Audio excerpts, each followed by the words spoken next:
Daniel was a good man. He loved God very much. Daniel lived in Babylon. He worked for the king. Daniel was special. God blessed him with wisdom. Everyone knew I was a good worker. They knew I was honest. They knew I was always fair. Daniel was important in the king's court. Some men were jealous of Daniel. They did not like that the king trusted him. These men wanted to hurt Daniel. We need to find a way to trap him. Yes, but he follows God's laws. We can't find anything wrong with him. The jealous men looked for a way to trap Daniel, but Daniel was a good man. He followed God's laws. The jealous men couldn't find anything. The jealous men tricked the king. They were envious of Daniel's favor and his unwavering faith. They asked him to make a new law, a law that would test Daniel's loyalty. This law said no one could pray to anyone but the king. King Darius, though hesitant, was convinced by their arguments. Anyone who disobeyed would be thrown into a den of lions. The punishment was severe and terrifying. This new law seems necessary. It will solidify your power, Your Majesty. Yes, Your Majesty, it will ensure loyalty. No one will dare to defy you. Absolutely. It's for the good of the kingdom. We must maintain order and control. Daniel heard about the new law. He knew it was a trap set by those who envied him. He knew it was wrong. His heart was troubled, but his faith remained strong. Daniel knew he had to follow God's law, not man's law. His devotion to God was unwavering. So what did I do?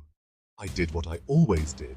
I went home and prayed to God, just like I always did. I opened my windows towards Jerusalem and knelt down in prayer. Daniel knew he had to follow God's law, not man's law. His faith was his guiding light. So he went home and prayed to God just like he always did. Despite the threat of the lion's den, Daniel's faith did not waver. He trusted in God's protection and continued his daily prayers, knowing that his loyalty to God was more important than any earthly decree.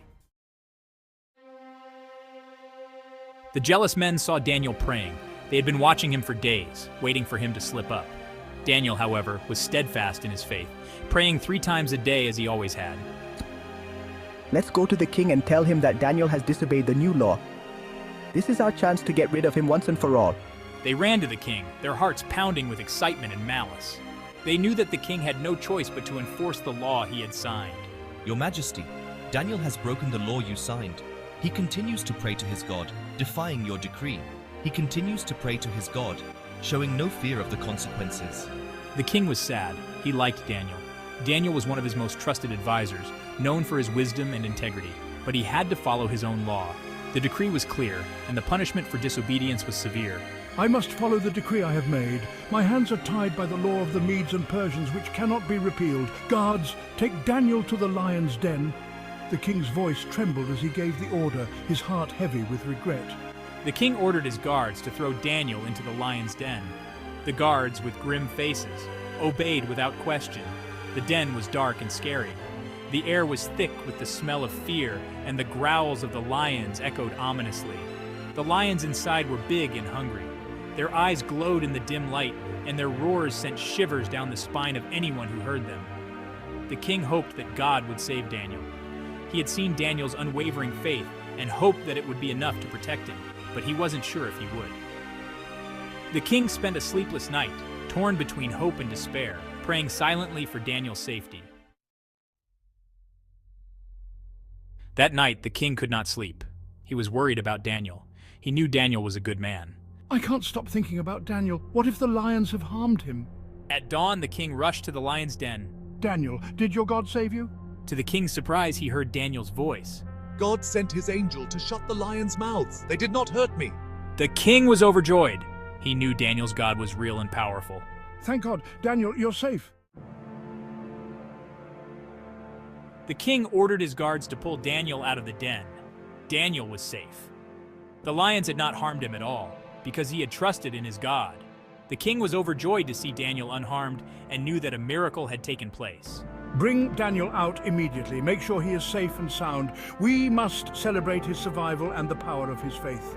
Then the king punished the men who lied about Daniel. He was furious with their deceit and treachery. They had tried to destroy an innocent man out of jealousy and spite. He knew they were wicked and jealous. Their hearts were filled with malice, and they had plotted against Daniel to bring him down. These men have deceived me. They have conspired against Daniel, and their actions cannot go unpunished. They must face the consequences of their actions. Justice must be served, and they will pay for their wickedness." The king learned a powerful lesson that day. He realized the importance of faith and the strength it provides. He learned that God protects those who trust him.